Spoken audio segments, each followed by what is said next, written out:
Sir अभी JCM की meeting हुई थी, परंतु शिव गोपाल मिश्रा जी ARF के महामंत्री है, वो बोले हैं कि यूपीएस का हम स्वागत करते, परंतु कर्मचारी मानने को तैयार नहीं। वो कर्मचारी बोल रहे हैं कि हमको हुबहू ओल्ड पेंशन चाहिए। साथी, शिवगोपाल जो यूपीएस का स्वागत करने का बात जो कर रहे हैं उसका पीछे जो कारण मैं जानता हूं। साथियों, यूपीएस का जहां तक सवाल है, साथियों यूपीएस को लेकर मैं अपना शिवगोपाल ने यूपीएस का स्वागत किया, उसमें कोई दोहरा गलत का मतलब यह हकीकत है। उनका हमारा भी बातचीत इस पर को हुआ, लेकिन हमारा ये मानना है देखो यूपीएस क्या स्कीम है और उसको लाभ होगा कि नुकसान होगा ये लोगों को तय करना है। नेता लोग को तय करने से लोगों का समाधान नहीं होगा, ऐसा मेरा मानना है। अभी गैजेट नोटिफिकेशन निकला नहीं है। जब गैजेट नोटिफिकेशन निकलेगा तो ये स्कीम अच्छी है कि एनपीएस अच्छी थी कि और कोई स्कीम लोग चाहते हैं, इसका बारे में आज कुछ कहना उचित नहीं है। ये चुनाव जो है वो चुनाव हर 6 साल के बाद होते थे, अभी 11 साल के बाद आज चुनाव हो रहा है। चुनाव के अंदर अगर यूपीएस को लेकर अगर किया तो जितना प्रगति हमारा हुआ है सक्सेसिव पे कमीशन के माध्यम से, रिस्ट्रक्चरिंग के माध्यम से, RELHS के माध्यम से, हमारा एक्ट अप्रेंटिस का रिक्रूटमेंट के माध्यम से ये प्रगति जो है आपके हाथ से निकल जाएगी। सर जो आप बोले नोटिफिकेशन 1 अप्रैल 2025 से लागू होगी यूपीएस, परंतु क्या उसमें कर्मचारी ये मानने को तैयार नहीं है। कर्मचारी से बोल रहे कि नहीं हमको हुबहू चाहिए, परंतु ARF के मंत्री गोपाल मिश्रा जी ने ये बोला था कि हम एनपीएस को बदलकर ओपीएस में लाएंगे, परंतु पहले यूपीएस को ले लीजिए, फिर धीरे धीरे हम ओपीएस की ओर बढ़ेंगे। ये अभी बयान भी आया। इसको लेकर मेरा इतना ही कहना है साथियों, शिव गोपाल ने जो कुछ कहा लोगों ने सुन लिया है। मैं इनका इतना ही सलाह दूंगा, कोई भी एम्प्लॉय जब तक गैजेट नोटिफिकेशन नहीं पढ़े तो यूपीएस का स्वागत नहीं करना चाहिए। ये मेरा पर्सनल ओपिनियन है। क्यों कि क्या आता है मालूम तो पड़े।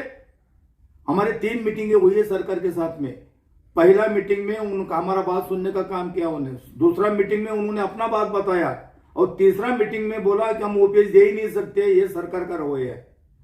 जो हमारी बात हुई, हमारा मानना ये है, हम लड़ाई किया 20 जनवरी 2021 से अभी तक और आगे चलकर भी जो एम्प्लॉई और उसका कुटुंब पेंशन चाहते हैं जिसके वजह से उनका बुढ़ापे का सहारा मिले, ऐसा पेंशन लाने के लिए लड़ने के लिए लोगों को ही तैयार होना पड़ेगा। आज का तारीख में करीब 65% एनपीएस वाले एम्प्लॉय है, 35% पुराने पेंशन स्कीम वाले बच गए हैं और पुरानी पेंशन आज बहुत पॉपुलर है, गारंटेड है। शिवगोपाल क्यों बोल रहे, जो मेरा समझ में आया है कि उन्होंने 50% पेंशन का गारंटी लिया है सरकार से। अभी ये गारंटी कितनी महंगी है वो सोचना है हमको। नहीं सर, 50% लिया है, परंतु वो 25 वर्ष नौकरी होने के बाद में, परंतु आर्मी में हो या कोई भी रेलवे में आता है, अगर 25 साल से कम हुई उसकी नौकरी तो उनको भी 10,000 रुपये प्रति माह के रूप में पेंशन मिलेगी। ये मामला ऐसा है साथियों, देखो जिसका नौकरी पूरा होता है और जिसका नौकरी आधा अधूरा होता है, दोनों का पेंशन में फर्क आएगा। न्यू पेंशन स्कीम में जो एक सर्विसमैन है या सीजे अपॉइंटमेंट है, उनको ऑलरेडी एक पेंशन मिल रही है, ये उनकी सेकंड पेंशन है। तो उसको लेकर क्या कमेंट करने का, ये हम जो है सोच समझ के हमको करना पड़ेगा। क्योंकि एक एम्प्लॉय का एक पेंशन चालू है, सीजे अपॉइंटमेंट का भी एक पेंशन चालू है।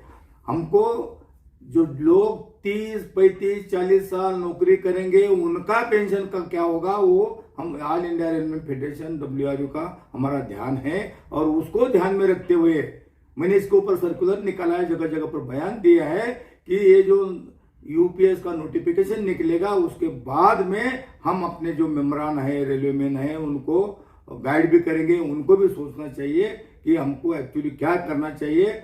जो साथी शिवगोपाल जी बोल रहे हैं इसका पीछे एकमेव कारण है कि गारंटी मिलेगा। सर अगर मान लीजिए गजट निकलता है अप्रैल 2025 में, फिर भी आप जब एग्जामिनेशन करोगे नोटिफिकेशन की, तो ये लगता है कि कर्मचारियों के लिए यूपीएस है नहीं, तो क्या ओपीएस के लिए फिर आगे की रणनीति बनाओगे? लीजिए, ऐसा है, मैं तो कहूंगा ही, लेकिन शिवगोपाल जी खुद कहा है, उन्होंने 3 दिन पहले दिल्ली से एक मुलाकात दिया है और उस मुलाकात में उन्होंने एक कहने का काम किया है कि हम ओपीएस के लिए लड़ रहे थे, आज भी ओपीएस की हमारी इच्छा है, सरकार देने को तैयार नहीं है। सरकार अपना कंट्रीब्यूशन डबल कर दिया करीब करीब।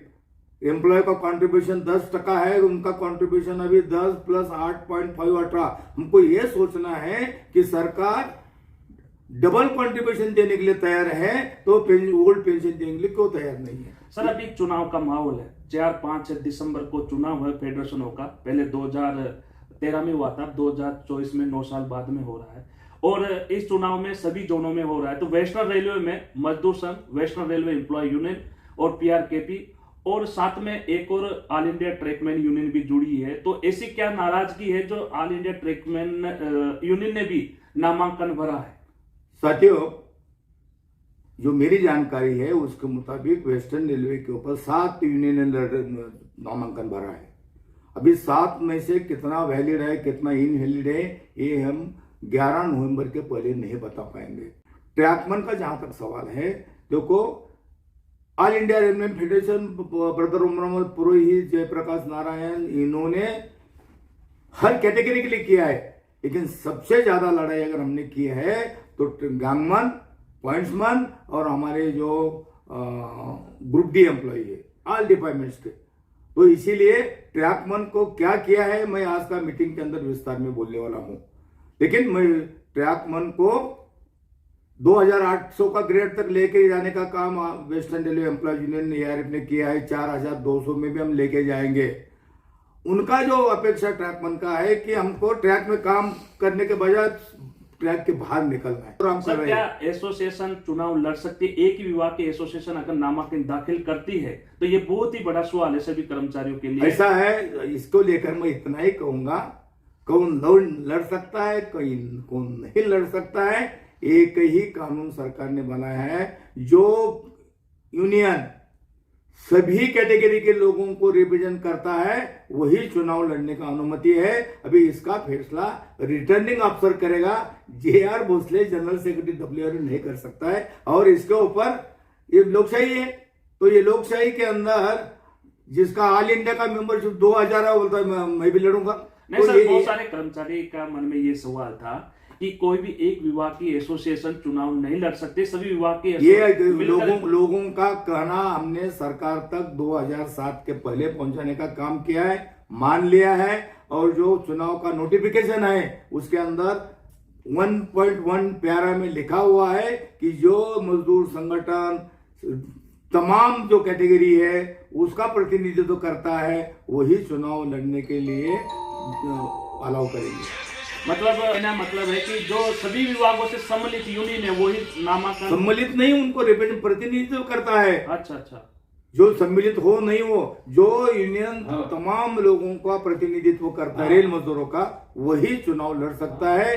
एक कैटेगरी या का जो है लड़ना मजदूरों के हित में नहीं है। सर परंतु अभी चुनाव है तो सभी विभाग के कर्मचारी अपने अपने मुद्दे उठा रहे हैं, परंतु ट्रैक मेंटेनरों का यह कहना है कि हमको भी अगर डब्ल्यूआरयू है या मजदूर संघ एआरएफ है तो अगर वो सभी कर्मचारियों के लिए समान से काम करते, सम्मान के साथ काम करते, तो ट्रैक मेंटेनरों को शोषण क्यों, इकलौता क्यों समझा जा रहा है? अगर पहले तो मैं एलडीसी में ले रहा है तो एलडीसी ओपन के लिए बोल रहे हैं। मैं जो ट्रैक मेंटेनर का कहना है जो आप बोल रहे हैं वो उचित नहीं है। इसलिए उचित नहीं है कि हमने ट्रैक मेंटेनर के साथ कोई अन्याय होने नहीं दिया है, होने देंगे नहीं हम। पर तो वो बोले एलडीसी ओपन टू ऑल, सुन लीजिए, एलडीसी ओपन टू ऑल ये इंडियन रेलवे एस्टैब्लिश कोड का और दूसरे कैटेगरी का भी सवाल उसके अंदर आ जाएगा। इसके ऊपर ऑलरेडी ये बात हमने उठाई है, रेलवे बोर्ड मान नहीं रहा है। क्यों? कि उसके अंदर दूसरा कैटेगरी के लोग विरोध कर रहे हैं। क्योंकि अगर ओपन टू ऑल करेंगे आगे क्या होगा ये बात हम चुनाव होने के बाद बोलेंगे। क्यों? हमने डिमांड तो किया है, तो किसी के साथ अन्याय नहीं किया है। जैसा ट्रैकमैन को दूसरा कैटेगरी में जाने के लिए अगर अलाउ करने के लिए बोलेंगे तो दूसरा कैटेगरी भी इनके यहाँ भी आ सकता है। परंतु सर दाऊद में और उज्जैन में एजेम हुई थी, उसमें आपने मंच पर बोला था कि हम ट्रैकमैनों के लिए एलडीसी ओपन चालू करेंगे, पर वो कैसे बात होगी? आप सुन लो, बहाल होने का कोशिश कर रही है, रेल मंत्रालय मान नहीं रहा है। हमने अभी चिट्ठी लिखा, वापस रिमाइंडर लिखने का काम भी किया है अभी।